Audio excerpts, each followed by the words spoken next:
Cool. All right. Brother Jahan. Brother Terry. We're back again. We are back again. No longer sleep deprived. No. We've just come in from the outside, but we attempted Yeah. attempted to podcast from out there, but it was just a bit too windy. Well, it's a beautiful day here in Geelong, but probably not ideal conditions to be outside with the audio and wind was a bit of a problem. I'll just supplement some vitamin D instead. It's Yeah, fine. yeah, that's it. I take vitamin D. I take 75 micrograms every day, regardless of whether or not I'm out in the sun, which has been super helpful in the last 5 weeks with night shift, which I've just finished, thank goodness. Now the conversion to IU 75, so 50 is 1,000? No, 25 is 1,000. 25 is 1,000, okay. I think, I'm pretty sure. So it's 3,000 units I'm taking every day. Because I have 1,000 IU, but 3,000 is like a good... Yeah, I think, and my initial conditions were that, I love this sound. I love it. My initial conditions were that I thought I might be deplete, so I was taking more as sort of like a loading dose. Yeah. But then I think now I could definitely cut it back to 25, especially heading into an Australian summer. Yeah, yeah. I mean, I think it can't do any harm. I think if you had like 100,000 international units every day, like that would probably be negative. But yeah. And I don't know what the volume of distribution is, like how it distributes across the body. Oh, that's true. But maybe you need it. Yeah, true. Put on a little bit of winter padding. That might change the distribution. That is how it works, though, isn't it? So vitamin D gets stored in the old body fat and then gets released. Fat, yep. Will be chosen today as a biological clock discussion. Yes, as interesting as vitamin D is. Yeah. Oh, I can talk about it as much as we want. And I love the idea of having a hard measure of biological time. Yeah. Yep. As we've discussed before, like it's so difficult to ascertain whether or not an intervention is working, and so you need some sort of way to measure the passage of time in a biological sense. Yep. Certainly not easy to do, but it seems in the last decade or so with these DNA methylation clocks, they've really come to a hard measure, which we will go into. But just the concept of trying to measure time is such a powerful one. Yeah, it's very easy to overlook, but if you don't have a hard measure, you don't know if you're affecting anything. Yeah. Huge, big conceptual change. It's big. I think. And really made possible by the advent of biological big data, so to speak. Large genomic data sets, and not just genomes, but like proteomes and epigenomes and lipidomes, all that kind of stuff. Yeah, yep. And so each of those components can be measured in huge arrays, and then you can process that data in various ways to make insights. And that's essentially what the biological clocks are seeking to do. Yeah, yep. You're right. I hadn't really fully appreciated that that's really only possible with these massive data sets. You couldn't have done this any earlier in history, it seems. No, I don't think you could have. And the idea only occurs in light of having that information available, right? Yeah. Crudely, I think the idea of like a biological clock, I would have to double check this, but I think probably arose around the time we discovered telomeres. Yeah. Yep. Yeah. Because that's a very classic approach, right? Because we found the Hayflick limit, the so-called limit of the number of times a cell can divide, and people started thinking maybe that's a way of measuring how old an organism is. Yep. So then telomere length became that sort of proxy. Yeah. There's several classes of biological clocks, right? Telomere length is a well-established one, probably not thought of as a clock. Like we know that it decreases with age. That's sort of where a layperson's idea of telomeres stops. Yep. We know we want to try and stop that decrease or even put length back on. But to then use it as a measure and quantify it, use it in studies, use it to see if what we're proposing as an intervention will work. But then to talk about limitations of clocks, so then if take telomeres, for example, if we have an intervention like fasting, we can see that fasting tends to prolong life. The rhesus monkeys, I love that study. That is such well-grounded in time and in quality. So we know it works. We know we can compare these two groups and see that if you're fasting, you tend to live longer and healthier. So then we compare fasting, we do a new study, and we're checking it against telomere length. But as we have shown in this podcast, that aging is so multifactorial, perhaps fasting won't have any effect on telomere length. And so to use telomeres as a biological clock would be very selective in the interventions that you're testing, because it's only one aspect of looking at age. So there's obviously huge limitations as well with the different types of clocks. So I guess the idea here is to find a robust measure and of age. And I think if you were going to try and look for where that measure might be, you'd have to try and find some part of this whole process of aging where all these things combined. Exactly. And in that intersection of all these different aging pathways, you might be able to find a biological clock there. Have we found it yet? Maybe. Let's discuss the DNA methylation concept then. So the Horvath clock is a very effective biological clock in terms of predicting an age based on a methylation pattern. And a methylation pattern is what we refer to as the epigenome, really. Which is, again, this is a hugely important concept, right? Because DNA is the same in every single one of your cells in the body. But you certainly need a skin cell to do something different to your liver cell, to do something different to your heart cells. Exactly. Making up the epigenome, right? You need a separate set of instructions to tell it to, first of all, I need you to turn into this particular cell. And then I need your job to really be, I want you to beat and push hard blood around the body. You do that. Skin cell, I need you to be protecting us from infections. I need you to be dealing with the sun and all its radiation. Very, very different set of properties. So we know DNA obviously has a major role to play in aging, but it seems like the epigenetic, the stuff that sits around the DNA and acts out the DNA's will, or even tells the DNA how to fold and how to work, is equally, if not more important. Probably more important. And the idea being that changes in the epigenome with time contribute to an aging phenotype. And I guess you could say that two competing hypotheses might prevail as to what causes those changes. And the likelihood is that it's one of both of these. And the first one is just random entropic decline in information. This is the information theory of aging, that as time goes on, information is lost, like a CD getting scratched in that epigenome. And so the cell can't read the DNA as it probably should. Things get expressed when they shouldn't. And the cell becomes diseased and eventually ages and dies and becomes senescent. So that's sort of one hypothesis. The other one is that as the cell ages, is actually a programmed set of changes that occur. And the reality is it's probably a mix of the two. But if you can measure what those changes are and predict an age of an organism based on those changes, then perhaps you have a biological clock. And that's essentially what the Horvath clock is doing. It's looking at a whole bunch of cells and tissue types at various points in time and correlating those changes with a particular age and forming a predictive model to predict age based on those changes in the DNA methylation pattern. Using machine learning, which you're familiar with. Right? Machine learning and some pretty cool statistical methods.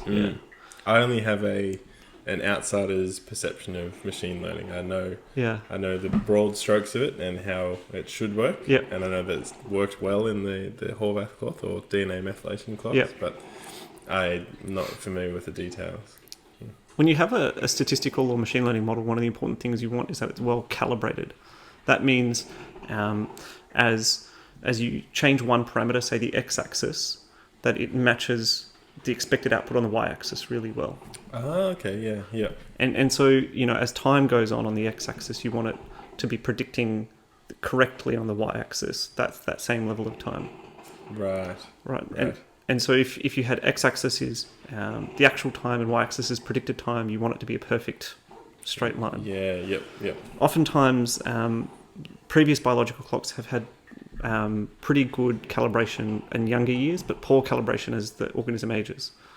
And so you get sort of this asymmetrical calibration, and so it performs well in certain time periods, but performs poorly in others. The Horvath clock performs well across the whole thing. It's got a really tight correlation. Wow, yeah, that's so important, isn't it? Yeah. I hadn't really thought of that concept before. Yeah, that makes a lot of sense. So that's one cool property of the Horvath clock. Yeah. Another cool property of the Horvath clock is that it actually works. The same model performs well across multiple tissue types. So it tells you, important, isn't it? It's telling you that there's something global happening here. Because there are other clocks that are purely blood-based biological clocks, right? And others that are particular tissue type DNA methylation clocks. And they seem to vary amongst themselves. But was it at the inception of the Horvath clock that they took the data from multiple tissue types to then create the concept of the clock? I'm not 100% sure, to be honest. That seems like what their motivation around that problem. I'm sure that would have been something that they would have been doing. Yeah. So to speak about what it actually is, what it's actually measuring. So DNA is made up of our 4 nucleotides, the A, G, T, and C. And there seems to be this repeating pattern between the C and Gs. They're called CPG islands, I think. And they're just parts of the DNA where there's just lots of Cs and Gs. And little methyl groups, 1 carbon, 3 hydrogens, they're attached to certain parts of these CPG islands. And whenever there's any sort of chemical reaction going on, when things bind together, it'll change the whole shape of how that molecule works and how it sort of interacts with its environment and hence its function. What the Horvath clock has done is figured out a way to quantify the amount of methylation that happens on these CPG islands. Well, the Horvath clock isn't figuring out the methylation. What it's doing is it's taking a measurement of that methylation pattern. And then using that methylation pattern to predict age. And it's done. Yes, it's performed so well. It's performed pretty well. Yeah. So I think what would be interesting as well is if you took, I don't know if anyone's done this yet, but took, a proteome or a lipidome, other omes, other, large assays of biological function, and then you could do a similar thing and explore that to see how well that predicts aging, whether there's universal signatures across multiple tissue types in those dimensions. Yeah, that'd be very fascinating. Again, just so important as a concept. We need some sort of way of figuring out if all the crazy, wacky stuff that we're trying to see if we can live longer and healthier is working. And you want to get that stuff right. You don't want to be reacting to an incorrect clock or a clock that doesn't actually affect your health span or lifespan. So important stuff. But I think the DNA methylation clocks are super strong in that regard. Totally. What they're actually measuring. Pretty interesting. What is interesting is pretty much no interventions have been able to reverse it. The DNA methylation. There was some, I think it's a very recent study, or maybe just an abstract, talking about exercise and fitness level, which is always a bit of a quotation phrase, fitness level. And how there's been lots of these observational studies that have shown really null or even negative effects with fitness and physical activity and the biological clocks that we're talking specifically about. The Horvath one? I think they just use the term DNA methylation clocks. That'd probably be Horvath, But the whole point of this abstract was to point out that if you power the study adequately and you take in, using large observational studies, you get lots of confounding factors. But if you do what a study should and try to narrow down these factors and just, measure their influence directly, it shows a massive positive result. So this abstract was sort of calling for, when you do these sort of studies, we're not doing them correctly. Yeah. Everyone pull your socks up sort of attitude. Yeah, right. The subtle tone of it. What did they do differently? I'm interested in, because, I mean, I would hope that most of these studies are randomizing. And so in theory, a randomized group would have solved those confounders by randomizing them. Yeah. Well, it was only an abstract, so I couldn't look into any of the data. True. They were quite confident, though, in their regard. We'll have to dig into that. Yeah. Pretty interesting. All right. Now we are getting caffeinated. Yes, Happy days. Back with some coffee. It might have been audible. Hopefully it was audible just earlier. The coffee pot gurgling away. It was smelling good. I'm a big fan of this type of coffee. Ain't nothing like a good filter. Yeah. Yeah, Horvath clocks. So there was one study published a little while ago now that used 1 year intervention of growth hormone, DHEA, and metformin, and showed a 1.5 year decrease in the Horvath clock. Wow. Yeah. In a 12-month intervention. 12-month intervention. So these people aged 1 year, and yet their epigenetic age decreased by 1.5 years. This was a randomized trial. Not very many participants. I think it was like 9 participants or something. Yep. That sounds about right for a herald first step in this direction. Interesting. Massive. Weird. Massive. Because of the small sample size, you have to wonder how much of this could be just sheer fluke. I think a year is a pretty long time. Definitely. And to have an effect that's greater than that period of time as well. To its significance. Yeah. It's sort of hard to know what to make of it, especially considering the interventions at play, growth hormone, DHEA, so sort of a testosterone sort of androgen replacement. Yeah. And metformin. Metformin was spoken about before, so that sort of might... Yeah. Trigger some people's ideas on it. Did they assess for other lifestyle factors that these 9 people have? I'd have to go back over it to double check. But it's always the difficulty, right, with low-powered studies like that. Your immediate next thought is, well, were they doing this? Were they doing that? Especially in something that you could easily turn into a product. Yeah. You know what I mean? And so that to me is not a red flag, because of course, you're going to commercialize any of these products, and that's not necessarily a bad thing. But it just and all of these things have some mechanism which makes sense. Growth hormone declines, testosterone declines, so replacing that with some metformin could be a good thing. But yeah, I don't tend to get too too righteous about whether or not it's a commercial product, and I suspect you're the same. That, I mean, if you come across a good idea, of course you want to turn it into a usable product. You want to reach the consumer. It's not the fact that it could be a commercial product that worries me. It's interpreting this result in a context that perhaps someone behind it wants to use it as patent a formulation, and then that becomes a big thing. Yeah, it's something where you want to know where the initial thought came from. It's like a chicken and egg thing where you want a defined, first there was the egg, then there was the chicken. Yeah. If you come across a great concept that you believe works, and then your next steps are to turn it into a product, that's, the much more ethical, much more sort of clean approach to things. I think we'll put a link to that study maybe in the description. And the reason being is because I can't remember all the details, and I probably should have reread it or in a bit more detail before doing this podcast. But Yeah, I was halfway through reading a study before we started on lithium interventions, because the bipolar disorder, a very common mental health disorder where people experience really high highs and low lows and seem to fluctuate between the two. These people have accelerated DNA methylation clocks, for accelerated aging clocks. Yeah.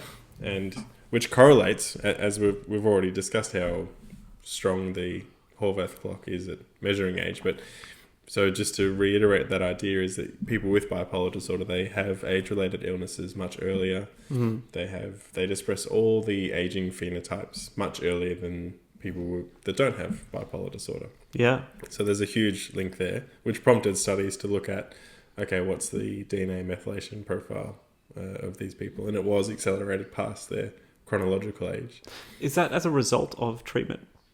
Well, no, the interesting thing is that people who get put onto, so the standard treatment is lithium, which is like a mood stabilizer. Yes. And then the patients who have a good history of lithium use and good adherence to the medication, they are the ones who express less so than their colleagues. Now that is fascinating. That is insanely fascinating to me. Yeah.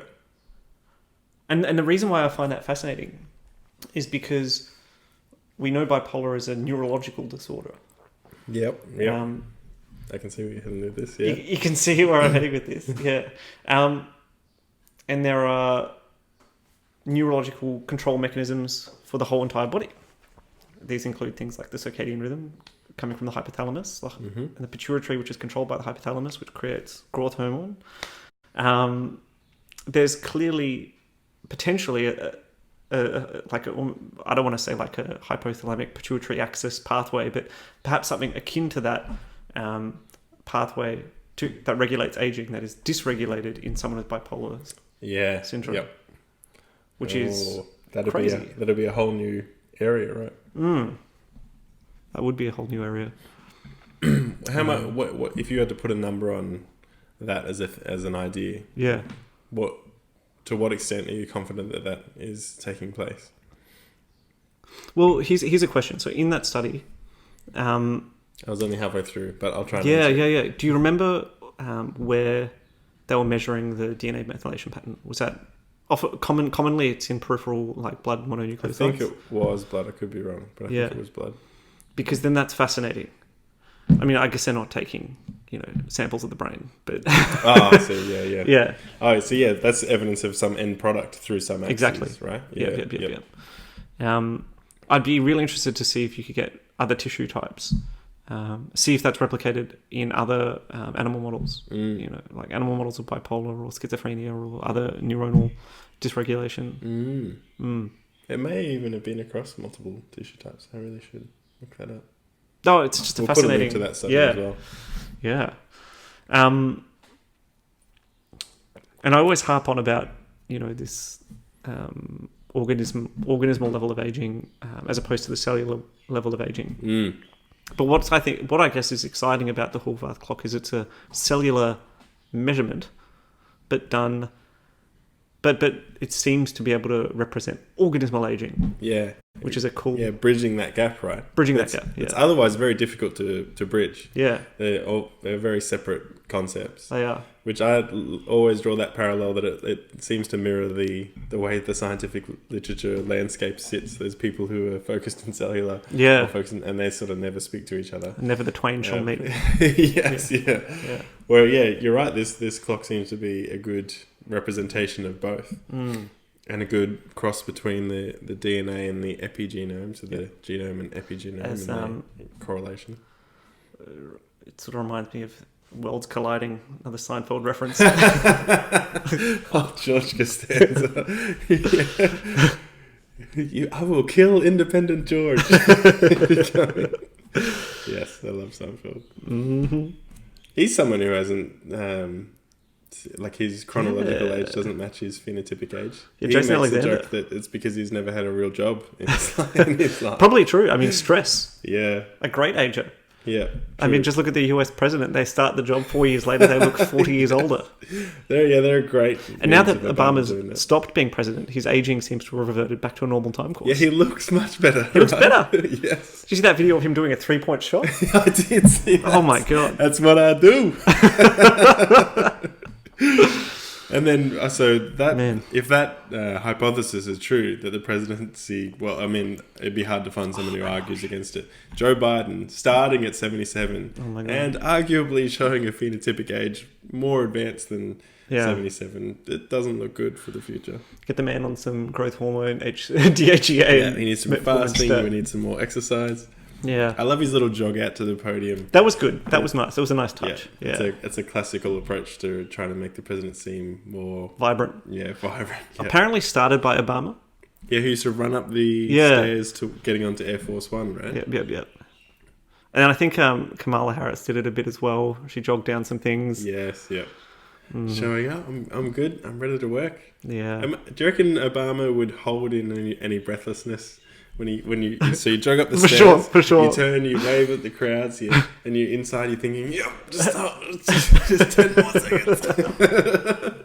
Dude, absolutely. Because there is also that famous photo of him having a nice cigarette. Yeah, true. Yeah, maybe his lung tissue is not as it should be. Hormetic stress, it's fun.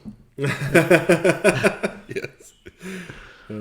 Speaking of which, my still smashing the sauna with my father-in-law. Every time I'm out there, we're having a sauna, and he has one almost every day. I think he's had the sauna well over a month now. Yep. So say the number's 40 days of having the sauna. He's probably had 35 saunas. He's right up there. We should definitely talk about saunaing and heat shock proteins next time. Yeah, that's a really fascinating field. And I need to get better at articulating it. I mean, I understand the concept for myself. Yes. But because I come from this teaching background, and I really get a thrill out of education in general. It's one skill to learn something yourself. Correct. And it's a very, very different skill to try and articulate it, i.e. teach it to someone else. Absolutely. Yeah. And understanding that difference was the whole focus of the first year of my education degree, was trying to teach us that concept and to be reflective in your own practices to figure out what your difference is. Yep. And mine is very, very, very different. Like, the way I articulate out an idea is so different to how I have to initially learn it. I don't learn it in sort of a linear pattern. I learn, the effect first and then go into the reasons why. And it's sort of a very big mishmash, and it kind of has to be a mishmash for it to make sense to me. But then when you articulate it to someone, you can't give them this mishmash. You're just going to confuse the hell out of people. And I think that's pretty common. One cool way of thinking about that whole problem is it's an issue of compression. Yes, yeah. So you might have an idea that's really complex, but because you have to explain it in words, you have to compress that idea into language, and that can make it a lot harder. Which is, I guess, the power of learning multiple languages, because you learn more ways of expressing the same idea. I couldn't agree more. I'm always so jealous of bilingual or multilingual people for that reason. Them damn polyglots. They have so many tools at their disposal to express themselves. Yeah. And that's, arguably that's the cornerstone of stress in life, right? When you're not understood by your colleagues or in your environment or even in your own family. Being able to clearly express yourself is such a good life skill. It's hugely important. And then having more tools to do that. That's why I think learning a new word is the most economical and efficacious way to improve your life. Yeah, probably. If you could narrow down to one, it takes 5 seconds to learn a new word. And then you've opened up this huge new expansion in the way you can now express yourself and identify with your ideas.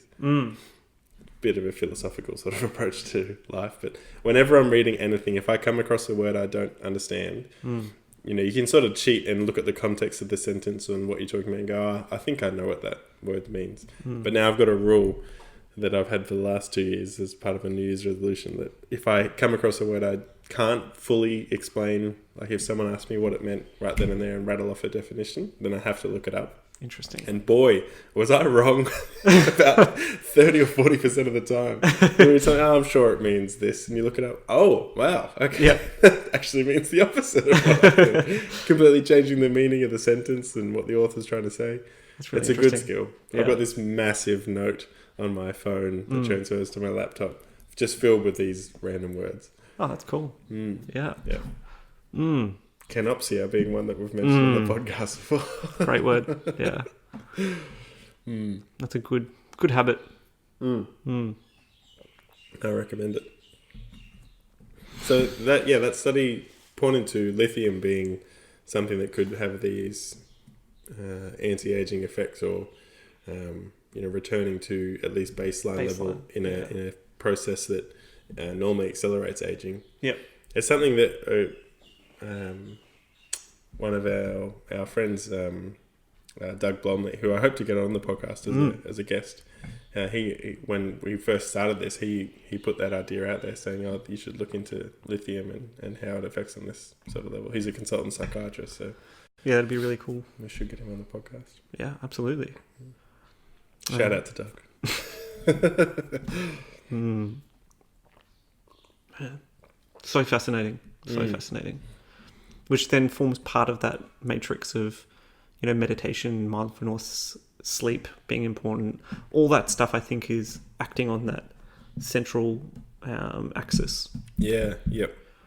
And Alzheimer's disease, right? That's so well correlated between if you don't sleep well enough, you have this increased risk of Alzheimer's disease, and Alzheimer's disease means that you can't sleep as much. Yeah. There's this sort of two-way street going on there, and whether or not that's is sleep and Alzheimer's tightly correlated? Yes. Yeah.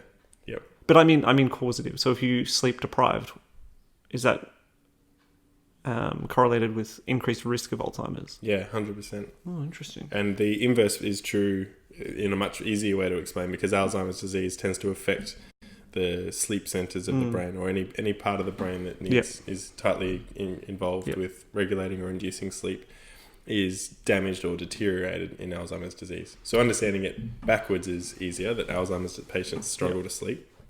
But the flip side is now being shown. I guess I'd really wonder what the mechanism was behind that, behind sleep deprivation causing that.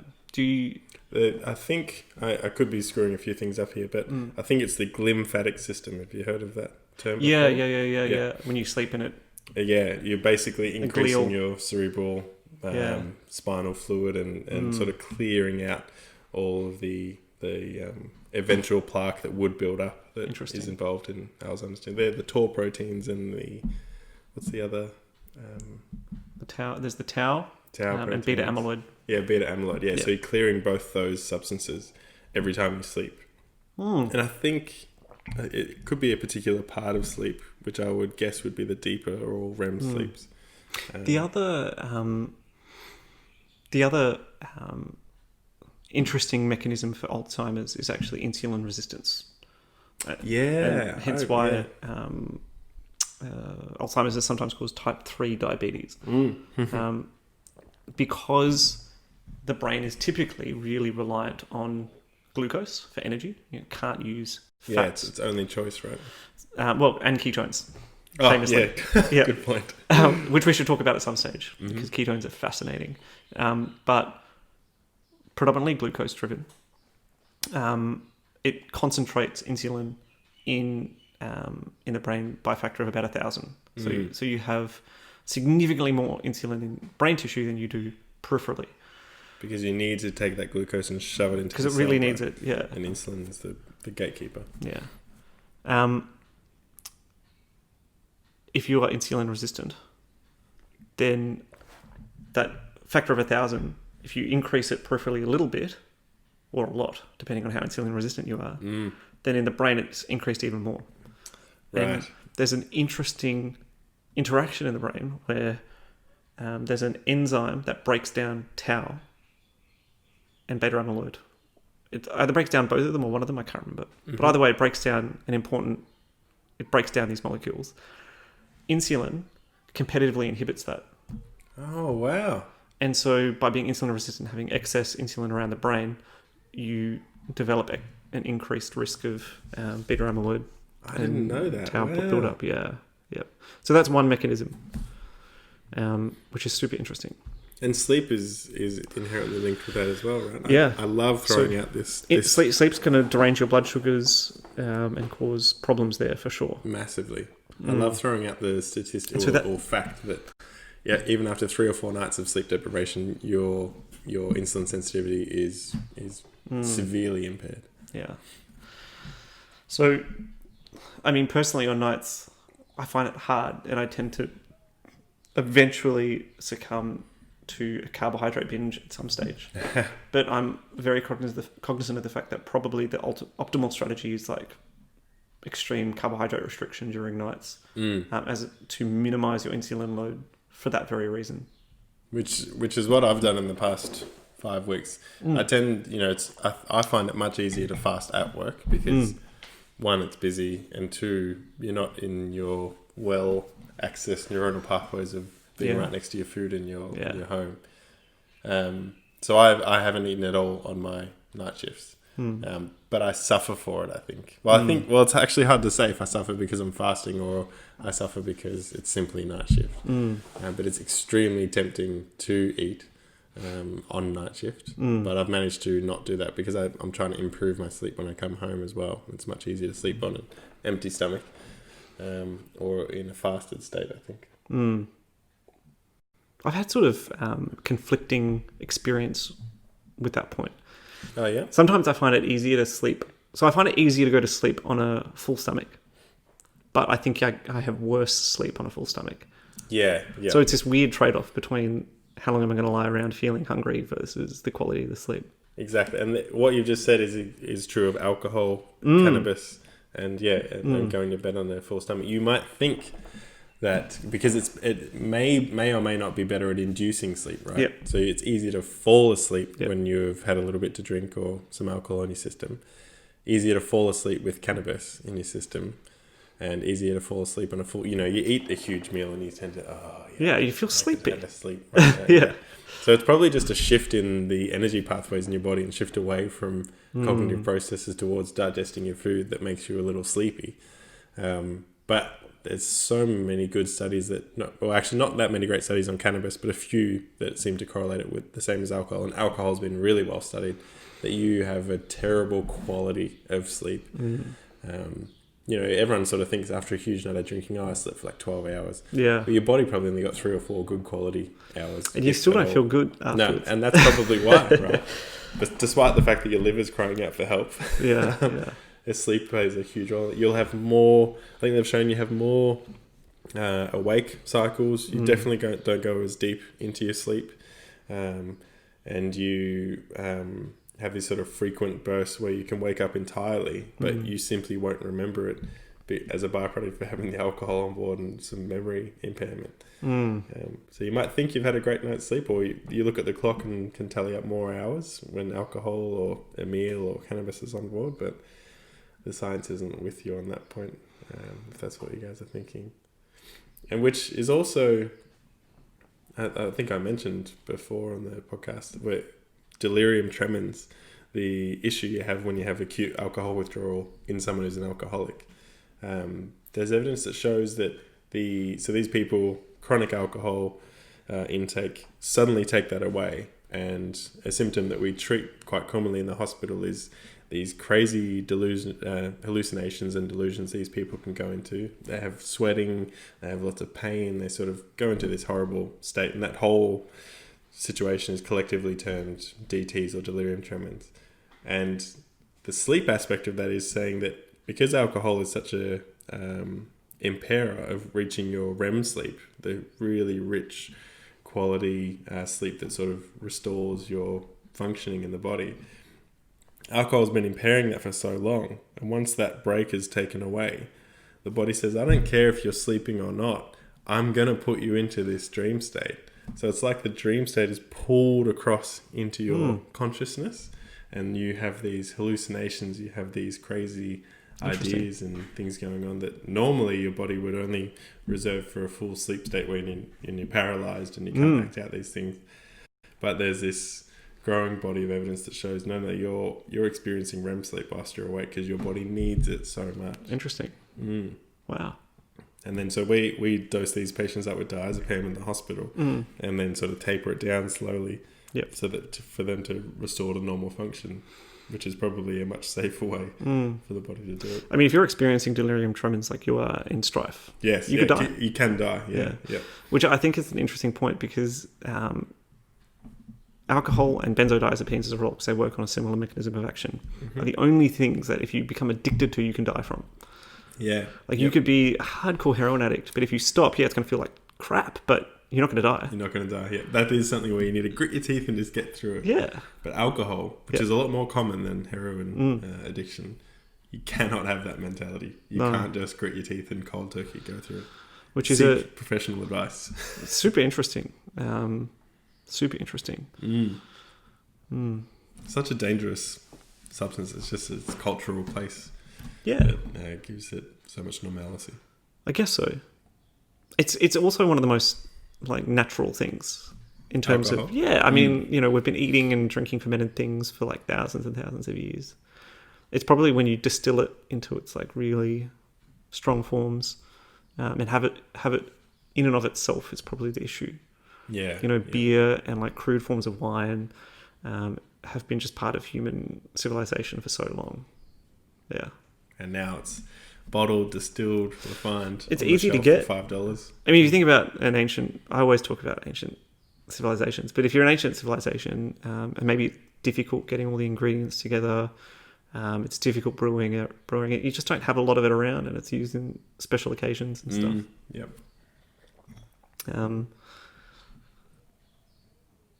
So I'd be loath to get rid of it because it is like beer and wine. I think is just important for human beings. Yeah. just from the perspective of being human, not from the perspective of like it's good for health or anything. I sit firmly in the camp that, like most things in life, you just need to have a mature relationship with it, and then everyone's different in that regard. I've got a very, very addictive personality. I'm just very fortunate that I'm addicted to things that are good for me. But so I drink alcohol maybe once or twice a year, if that. And normally it's at Christmas. I'll have a wine with my brother and his family, and that's kind of it. Maybe on some other occasion, which is a very special occasion. Other than that, I don't touch it. It's just easier for me to interact with it in that way. Like, I'm just going to say no all the time. It's much easier. Fair enough. Not that I've ever had a drinking problem before, but but I think it's a much healthier relationship to have with it. Yeah. And probably a good thing for your epigenetic clock. Yeah, definitely right. Tying it all back in together. So I think exercise hasn't really been well represented in the literature, but it would certainly make sense that it should be when you do the correct studies. Yeah. But again, that sort of alludes to some limitations when you define a clock in a certain way. Perhaps the intervention that we're trying simply bypasses that clock, affecting that clock in any particular way. Yeah. It is comprehensive in its foundational approach that DNA methylation seems to. It's everywhere in your body. It's a good way to measure aging, but perhaps it's just bypassed in this instance. And it's important to check different tissues. Yes. Just as a sanity check, just to make sure that it really is doing what you think it's doing. And it's not just for whatever reason affecting peripheral blood mononucleosides, You're getting some false positive reading. Yeah.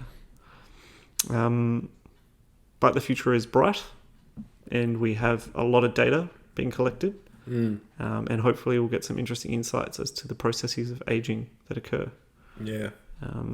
from that data.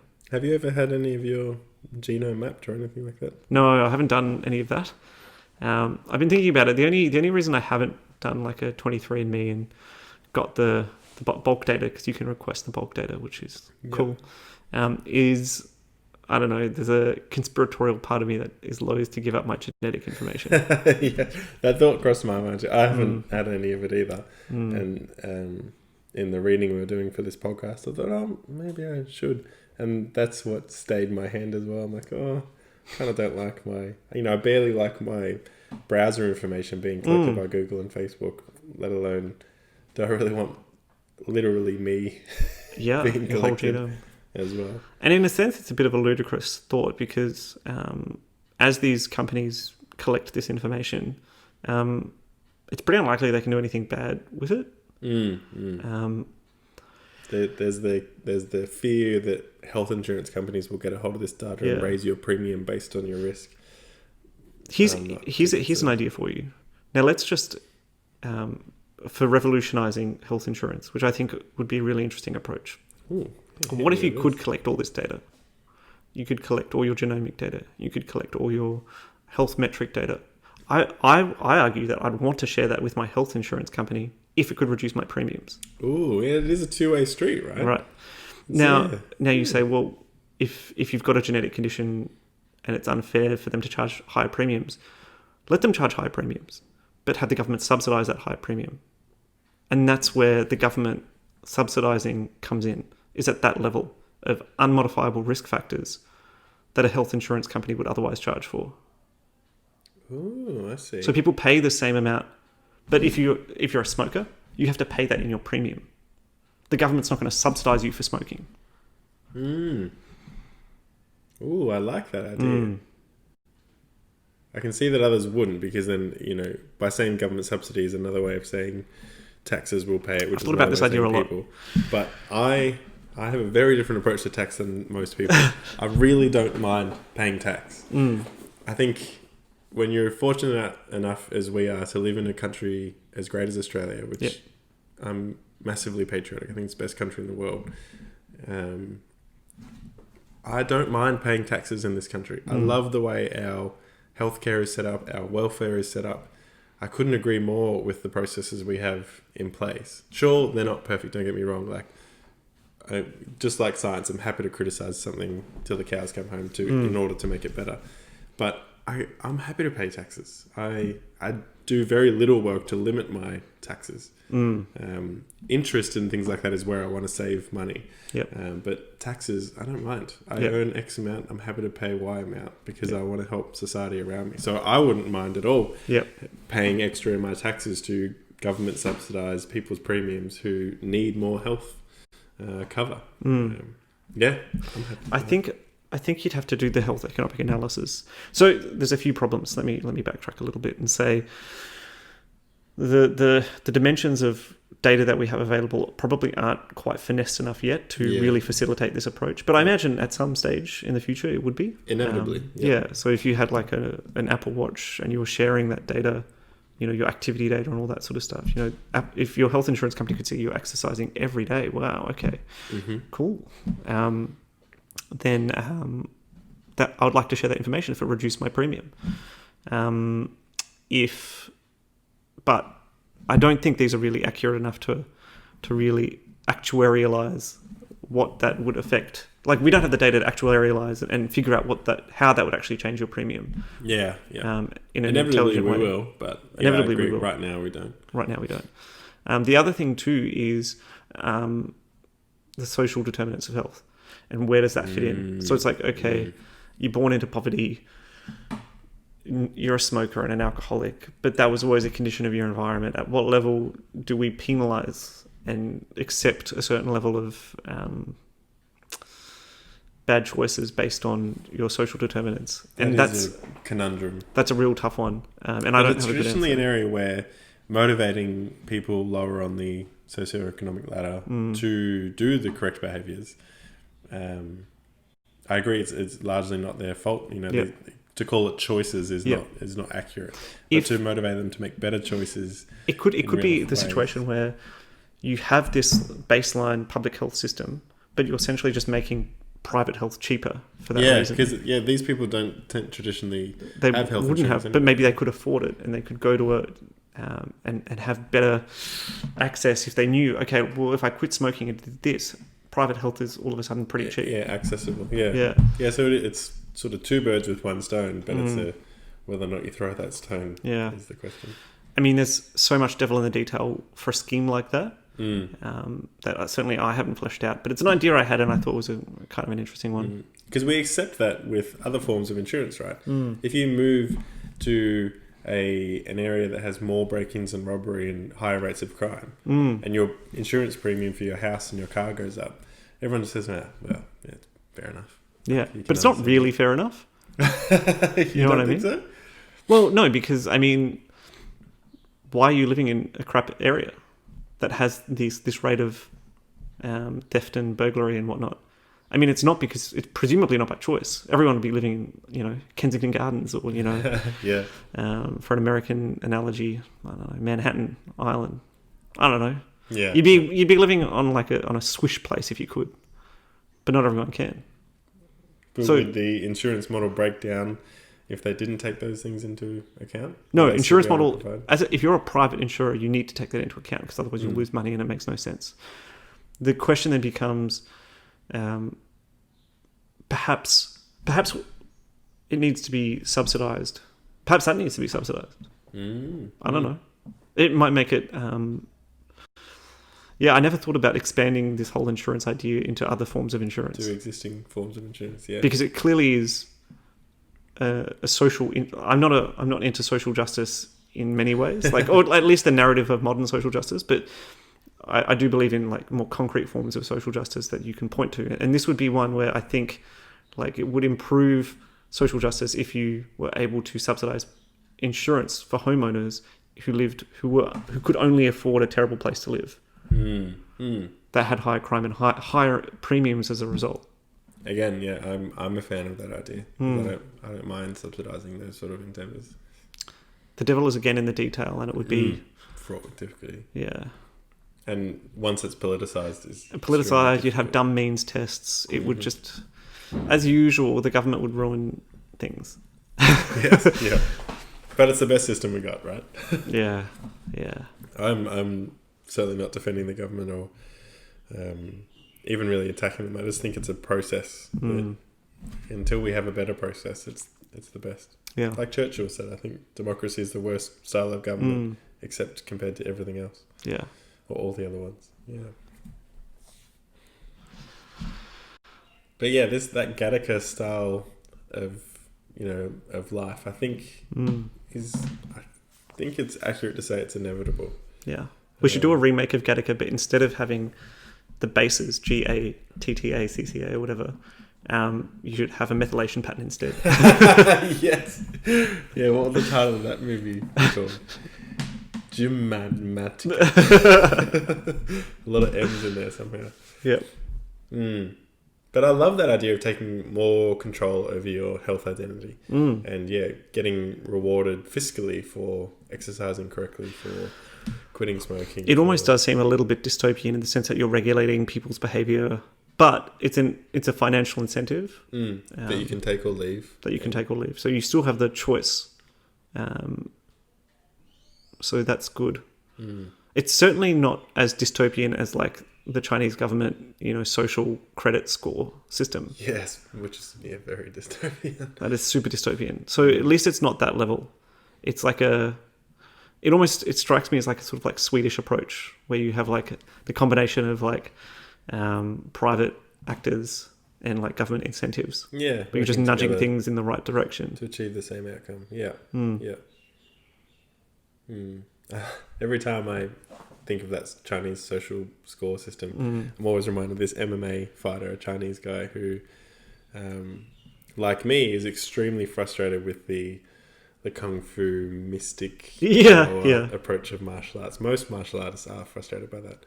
And I've done kung fu in China. I've done Shaolin kung fu. See? I did this live-in camp for a month with my best mate Chris. So I wanted to delve into it as deep as I could before I sort of made my mind up on it. But I'm firmly in the camp of a large portion of this martial arts is not realistic and not pragmatic.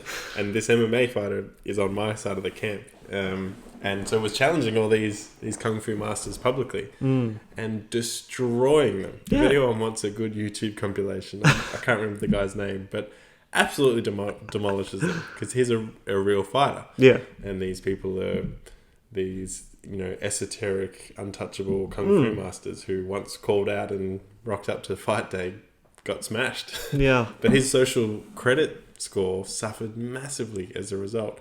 And now he's, incredibly poor in China. Because it's important for like the nationalism of China to have this. They view this as like one of their power pillars, and anything that goes against that is not rewarded. Interesting. But you have what sounds like a good UFC fighter when you just like have him as like a hero, Yeah, I think UFC were trying to work with him or something like that because he couldn't afford. He score didn't allow him to travel by train or like very limited lifestyle. That's crazy, man. Yeah, Jesus. Talk about dystopian. Yeah. I imagine this is a very emotive topic for people. There'd be a lot of people out there with their own ideas about genetics and how it would affect your health insurance. Yeah. But it's good to discuss these topics and flesh them out. I think it's important. Especially when, we're talking about one of the best clocks, possibly the only good clock that we'll ever find for measuring age is so intrinsically linked to your genome, the DNA and its epigenetic influences. Yep. So it's from this point in time, this problem isn't going anywhere. Yeah. It's only going to increase. So when I was thinking about that healthcare scheme with regards to genetics, I was really thinking about, hard-coded genetic diseases like, Huntington's and that sort of thing. That was sort of what I had in mind.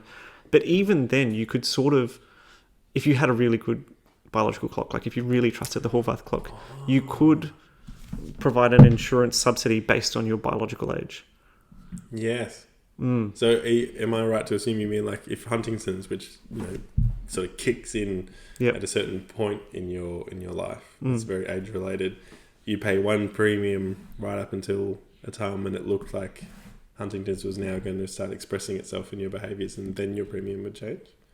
I think your premium would be high the whole time. Because it's because the insurance company knows that it's coming, right? Right. But you never have to pay that because it's subsidised by the government. Oh, yeah, right. Okay. But that's interesting. I'm talking about even more nebulous. So you're 40 years old, but your biological clock says you're 55.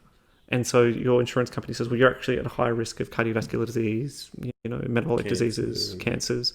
So your subsidy's going up. You get subsidised based on your actual biological age now. If you had a really good and could trust it and it was validated and that would be a cool way of incorporating a biological clock into that sort of scheme. I love trying to motivate good habits on a scalable pattern. That's an intrinsically scalable one too. Yeah. Yep. You're automatically affecting the entire population through these policy tweaks. Fascinating. Public health can be quite fascinating. I love it. I really, really enjoy it. I find myself always sort of caught in a public health approach to my work. Yeah. And sort of some of my comments catch sideways glances from my colleagues like, why are you thinking about it that way? Do you have a concrete example of that? For instance, there's been some measures to do this, but like a public health campaign trying to educate the population around what ED is really for, what the emergency department should be treating and shouldn't be treating. And there have been steps towards that. But if you were to crunch the numbers, surely you would save so much more money by pouring money into a public health campaign that really educated not only like children in schools, which is an easy example, but also the broader community about these sort of things is what you should go to the emergency department, and these sort of things is what you should go to your GP about. Yeah. And I think the problem is that it's hard to see the health dollars saved and the different buckets of money that the government has. So to save money by having fewer ED presentations, that money is saved in a department that doesn't traditionally talk to the marketing department of the government, which doesn't traditionally talk to GPs. It would also, gather more Medicare revenue by having more patients present appropriately. So it's hard to get all these people to talk to each other. But that's one example that I've used recently, because ED was so full of people and we were going through the list, and I don't know, maybe 20% of them were not appropriate to be in ED at 2 a.m. for, and much more appropriate for presenting to the GP. I once had someone who presented to ED like middle of the night. This was over a night shift, who was complaining that had a bad haircut, It turned out it was a clear mental health presentation. Oh, okay, right. But they also still didn't need a mental health admission. Like, they passed all the flags and everything. Right. They were just stressed out, and it was like... Yeah. The classic one is like, 3 months of pain, no change in the pain, but just sick of it. So rocked into ED at 3 a.m. So, okay. On one hand, like, I understand because... it's confusing, and maybe people don't actually go to the GP very often. That's my point. Yeah. There needs to be more of an education drive towards. Lord knows I'm terrible at it. I don't go see a GP regularly for. I mean, I'm pretty healthy, so. Well, actually, I have one kidney, so I should really have I have that. I should have that checked. I always at least forget that annually. about you because you have this phenotype of you're a 2-kidney kind of guy. I'm a 2-kidney kind of guy. Yeah. You live your life. But I'm a 1-kidney man, and so I should really have that monitored. But I it's been 2 years now since I've had my kidney function checked, and I should just do it and make sure that it's still okay. But I don't know. What can I do? Literally nothing. It's nothing modifiable. I'm doing all the things that you do anyway. So. Well, that's the other. That's the weird category that it would only be for peace of mind. It's okay, that's all right. Doctors treating themselves is always. You always think, well, what would I do if I saw me? I probably wouldn't do anything, so I won't go in. Yeah. I mean, a nephrologist might start me on some kind of antihypertensive if my blood pressure was a bit high. Or do you check that regularly? Or? I used to, yeah. I have a blood pressure cuff. What's interesting is I have an automatic one that syncs with my phone. It's like a Bluetooth one.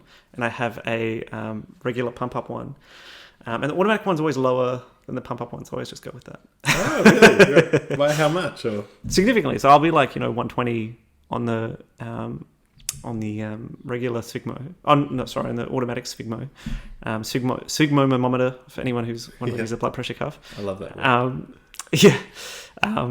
And when I auscultate, I listen with my steth for anybody who's at home. I can always hear it tick in really high. Oh, okay. Often, well, not always really high, but reasonably high enough that I'm I raise an eyebrow. But I'm I don't know. I've got a pretty good stethoscope, so it's am I hearing it too early? I don't know. Oh, yes. You know what I mean? Yeah, yep. So. I don't know what to make of it. Maybe I should do the average. Yeah. That's it. So. I think I see a GP more than other people in my demographic. Largely because it's a military GP. I'm part of the military. Yeah, nice. Yeah. And so it's not accessible in terms of the closest base to me is about 45 minutes away. So it's not like I can just pop down the street. But it's also, I like going onto base. I like using the gym facilities there. And more often than not, I've got something that needs to get signed or something like that. So I'm going to base anyway. So I think I see it more than someone else, another 30-year-old fit guy. But even then, I definitely could utilise my access to GPs more. Probably because I'm a doctor and my wife's a doctor. And yeah. Last time I went to the GP, I spoke to them a lot about all the stuff that we're talking about. Oh, yeah. You know what I mean? I was this is a thing I'm really interested in. I'd love to get... I just want to, I'd love to get some baseline tests, all that kind of stuff, And they were just no. Yeah. You know what I mean? Yeah. And... this was I chose a GP who was a young guy who might be interested in this kind of stuff. So fresh relationship for you. Yeah, fresh relationship. Near where I was living, I was just sort of I'll go see someone. This was the last time I had my kidney function checked. And so I was opening up the conversation about longevity medicine, checking lipid profiles, all that kind of stuff. And I don't know, just the vibe was no bueno in my opinion. It was I'm just sort of more interested in just managing people with chronic diseases and all this kind of stuff. And I'm well, can't you just get on my page? Can't you just get on my level? Yeah. And I wasn't trying to I think if you're a GP and you have a doctor who comes and sees you, you probably... Yeah, it's a bit awkward, isn't it? Yeah. It'd be weird because they'd have their own ideas and you have your own practice and you're the doctor treating another doctor. It's a weird scenario. So there are doctors that not specialise, that's the wrong term, but have an interest in treating other doctors. I think it's its own thing because you're treating a clientele who have their own very specific ideas about what they want and what they want to get out of it. The level of information transfer is much faster than a normal GP interaction, right? Normally, 50-50 education and providing the actual medical knowledge and care. Whereas when you're talking doctor to doctor, it's much less education required. Higher paced. I'd encourage you to, doctor shop. That's a terrible term to use. Yeah. Find a doctor. I'd be keen to find someone who had like a real interest in like longevity medicine and that kind of stuff. It's just not super common. I agree.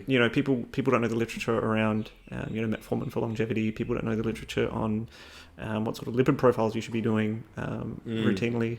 There's a lot of and I go to them and like they'll focus in on like single kidney, blood pressure, that kind of stuff, and I'm like, well, I'm actually interested in more broader like things, and like I don't want to get unnecessary blood tests on the PBS. I don't want the public to pay for that, but I'd love to pay for getting my Lp(a) or like just like cholesterol markers that, or like lipid markers that aren't the standard subsidized panel. I'd love to get those. I'd love to do like a proper glucose tolerance test where I'm measuring my insulin as well as my glucose. I'd love to get all these baseline metrics, but at least my experience with the last guy was pretty uninterested in doing any of those things.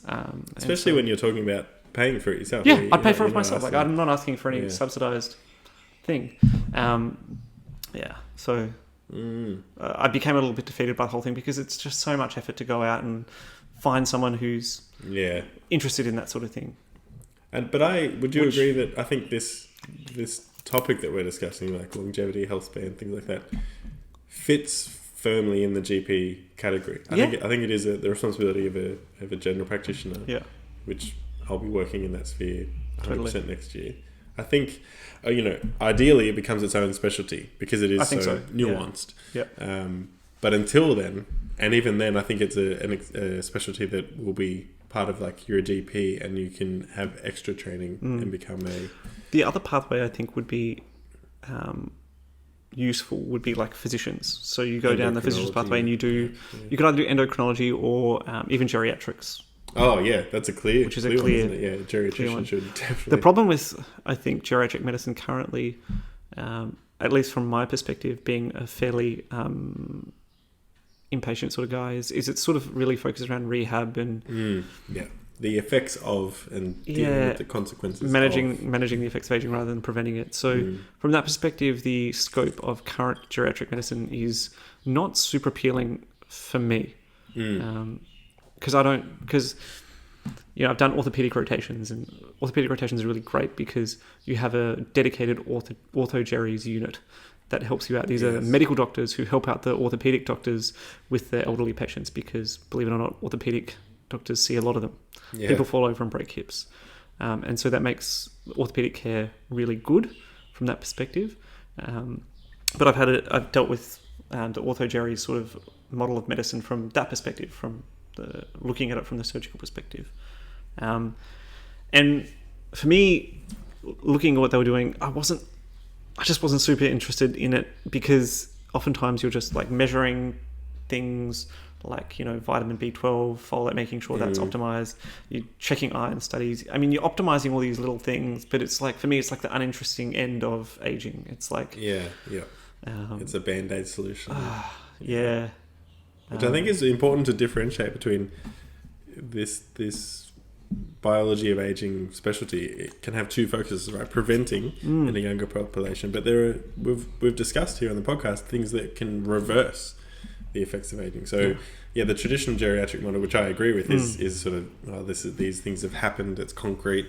How can we sort of limit the consequences or effects? But no, there are strategies we can reverse these things. Yeah, you can have more impact than you think you can. Absolutely. There is a really interesting area in geriatric. I don't want to poo-poo the whole thing. There is a really interesting area looking at the genomic profiles of geriatric patients and their response to geriatric interventions. And that to me is like a really interesting area. Specifically DNA methylation? Or not DNA methylation. These guys are... I'm sure there are studies looking at that. Yeah. But the ones I was looking at were, I think, just people's genomes. So like genetic markers of various things. But you could certainly look at methylation patterns as well. So you might do like a rehabilitation. So one study that I'm aware of was not even a study yet. It's like a PhD research that was presented at a thing that I was at recently. that I presented at recently. So this one of the other PhD students, shout out to them. I can't remember who they are now, but they presented their research, which was looking at stratifying these geriatric patients who underwent an intervention by their genotypes and looked at who responded, who didn't, because you'll find that some people respond really well to this rehab routine, and they get way better quickly doing these set of exercises, whereas other people don't. And if you control for compliance and all this kind of stuff, it's quite strict. And then you can look at the genetic markers and say, well, why is this person responding really well, and why is this person, or what's the underlying mechanism for that? And that to me is really interesting. Very, I'm right there with you. That's awesome stuff. Yeah. But I think there's the daily practice of a geriatric physician who, for which I don't. I mean, the hours are good, and the work is important because elderly people need good quality care, but it's just an area that I'm not particularly interested in. Yeah. And it's a good term for it. The daily work of. Because GPs are similar, and perhaps it was a motivation of the GP you saw that, the main bulk of work is already so exhausting and so, tapped out in its resources that to introduce something like biology of aging might be too much. Hence its advent for being a specialty. Yeah, I'd definitely advocate for that. And maybe one day that's what, we'll be doing. What we'll do. Yeah. All right, shall we wrap it up? I think we should. Cool. What do we say we were going to talk about next time? Saunas. Saunas and heat shock proteins. Yeah. Beautiful. Yep. All right, good to see you, man. Hey, guys. This is our end of podcast medical disclaimer. Yep. Although we are medical professionals, this is not medical advice, and this does not create a doctor-patient relationship. It's not prescriptive and not intended to be so. We always recommend seeing your primary physician in the first instance. This is mainly for education and entertainment purposes. Absolutely.